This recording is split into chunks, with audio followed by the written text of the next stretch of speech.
আর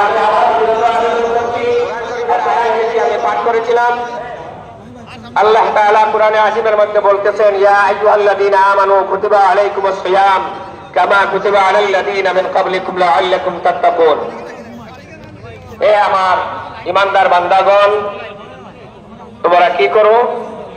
ফরজ রমজান তোমাদের পূর্ববর্তী বান্দাদের কাছে যেভাবে আমি ফরজ করে দিয়েছিলাম, অবশ্য কর্তব্য করে দিয়েছিলাম, সেই রূপ আমি তোমাদের প্রতিও রমজান শরীফের রোজা ফরজ করে দিয়েছি। আমরা জুড়ে বলি আলহামদুলিল্লাহ, সুবহানাল্লাহ। এই রমজানের আরো কয়েকটি মাসালা আল্লাহ তাআলা আল্লাহ নবী সাল্লাল্লাহু আলাইহি ওয়াসাল্লাম বলেন সুবহানাল্লাহ। যারা আমরা ফিতরা দান করি, ফিতরা সম্পর্কে অনেক ভ্রান্ত ধারণা মানুষের আমাদের অনেক এখনো রয়ে গেছে। কেউ কেউ আছেন ফিতরা এমন ভাবে নিজে নিজে মাসলা ইস্তেহাদ করে ফেলেন, মাসলাটি বানিয়ে ফেলেন।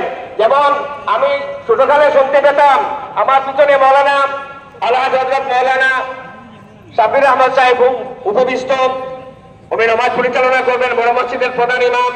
নিশ্চয় উনিও জানেন, আপনারাও জানেন, মুরব্বিয়ানে কেরাম যারা, পূর্ববর্তী মুরব্বিয়ানে কেরাম যারা, ওরা সদা সর্বদা বলে থাকেন গরিবে যে আটা খায় সেই আটার দামে ফিতরা দাও।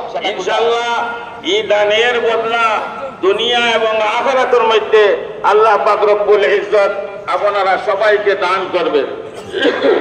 গতিকে মুক্ত হস্তে আল্লাহর ঘরের কাজের জন্য আপনারা দান করবেন।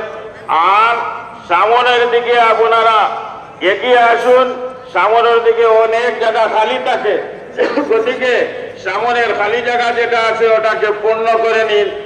আর সফের প্রত্যেকটা সফের মধ্যে আপনার খালি জায়গা রাখেন না জানি, যে সমস্ত সব পূর্ণ করে সোজা করে দাঁড়াইবেন।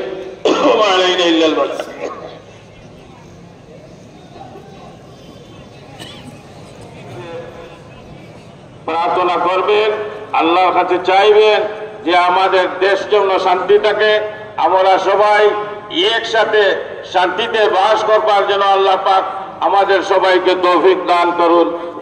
বলুন আমি। মানুষের ইহকাল পরকাল দুটার জন্য আপনার মানুষের শান্তি হচ্ছে সাফল্য।